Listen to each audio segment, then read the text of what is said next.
So the overarching sentiment is, I know where I need to be, I just don't know exactly how to get there. So in other words, I know there's this assessment coming, I know what the standards are, but I'm not entirely clear what the strategy is to get me from point A to point B. Okay, so let's get into a few more specifics. Okay, so here's a quote from a real teacher that's implementing Common Core. I don't have enough nonfiction, so I'm just sitting here waiting for the book fairy. So it's a little tongue-in-cheek, but what is she referring to? What she's referring to is the fact that typically in an elementary school today, about 85% of what you see on the shelves that's being used in the classroom is fiction, and about 15% nonfiction. The Common Core requires that to be 50-50. So big shift. Okay, not only 50-50, but within the nonfiction category, it has very specific guidance around what should be in there. So scientific, technical, historic, economic accounts, literary nonfiction like essays, speeches, biographies, etc.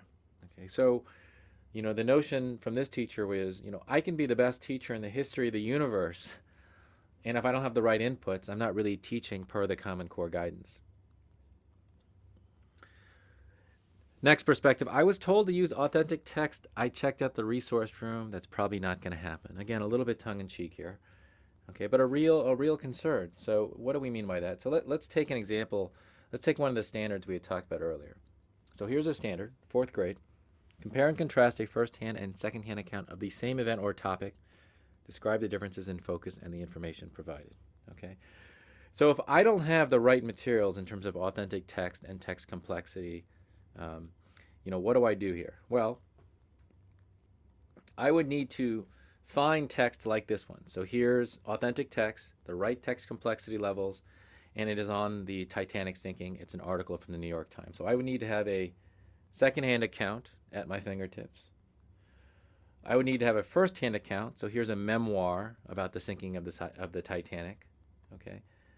I would need to make sure that the first-hand and the second-hand accounts meet all the text complexity requirements, all the genre requirements.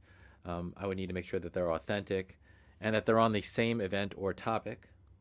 And even if I did all of that, I would then have to write evidence-based questions. So write questions that compare the two, that really focus on evidence-based analysis.